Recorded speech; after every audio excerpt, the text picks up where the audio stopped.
Assalamualaikum warahmatullahi wabarakatuh. Perkenalkan, nama saya Ramos Triadinata dengan NPM 2010013411124. Baiklah, pada kesempatan kali ini saya akan menjelaskan mengenai daur nitrogen. Jika kita berbicara mengenai daur nitrogen, berarti kita membicarakan tentang gas nitrogen. Gas nitrogen merupakan gas yang paling banyak komposisinya di atmosfer, bahkan melebihi komposisi dari oksigen. Gas nitrogen yang ada di alam dapat diikat oleh bakteri pengikat nitrogen atau disebut dengan bakteri fiksasi nitrogen. Bakteri fiksasi nitrogen biasanya banyak terdapat di sini, di bagian akar polong-polongan, yang mana di bagian akar polong-polongan ini terdapat bintil-bintil akar. Nah, di bagian bintil-bintil akar inilah terdapat berbagai macam jenis bakteri pengikat nitrogen seperti bakteri Rhizobium atau bisa juga bakteri Azotobacter. Selanjutnya, pada siklus nitrogen ini bisa kita lihat terdapat gambar seekor hewan dan juga tumbuhan, yang mana fungsi dari gambar ini adalah apabila hewan dan tumbuhan ini telah mati, nantinya mereka akan diuraikan oleh dekomposer, yang prosesnya ini disebut dengan proses dekomposisi. Proses dekomposisi ini bisa dilakukan secara aerob maupun secara anaerob. Proses dekomposisi ini nantinya akan menghasilkan berbagai macam bahan-bahan organik yang akan dilanjutkan pada tahap selanjutnya.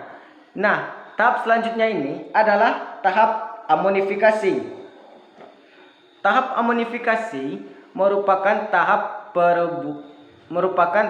perubahan amonium atau amonia. Setelah terbentuknya amonium atau NH4+, maka amonium ini akan dirubah menjadi NO2- atau disebut nitrit, yang mana nitrit inilah yang nantinya akan digunakan oleh tumbuhan. Proses perubahan dari amonium menjadi nitrit ini disebut dengan proses nitrifikasi dengan bantuan berbagai macam bakteri seperti contoh bakterinya yaitu bakteri Nitrosomonas, bisa juga dengan bakteri Nitrosococcus.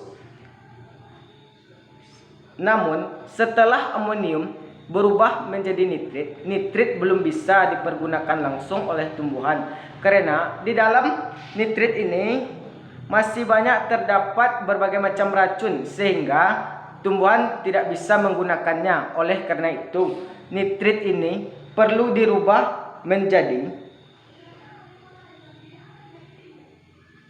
menjadi sesuatu yang lebih kompleks, yaitu NO3- atau disebut dengan nitrat.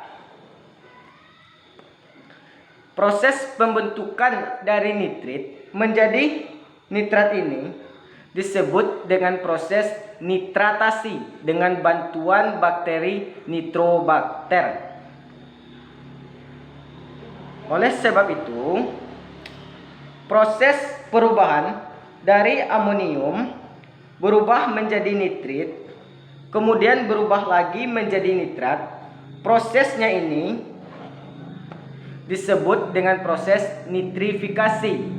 Sekali lagi saya tegaskan, proses perubahan dari amonium berubah menjadi nitrit, kemudian berubah menjadi yang lebih kompleks yaitu nitrat. Prosesnya ini disebut dengan proses nitrifikasi. Setelah nitrat terbentuk, nitrat inilah yang digunakan oleh tumbuhan. Proses penggunaan nitrat oleh tumbuhan ini disebut dengan proses asimilasi. Namun nitrat juga bisa digunakan oleh bakteri, yaitu proses denitrifikasi. Sekali lagi saya katakan proses denitrifikasi, yang mana dengan bantuan bakteri, yaitu bakteri Clostridium, nitrat ini nantinya akan dirubah oleh bakteri Clostridium, kemudian dilempar dan dibuang kembali ke udara, sehingga dia akan kembali ke bentuk semulanya, yaitu menjadi gas nitrogen. Jadi itulah penjelasan saya mengenai daur nitrogen. Semoga teman-teman bisa memahaminya. Jika ada kesalahan saya mohon maaf, karena saya juga masih dalam proses pembelajaran. Sekian, terima kasih. Saya akhiri dengan wassalamualaikum warahmatullahi wabarakatuh.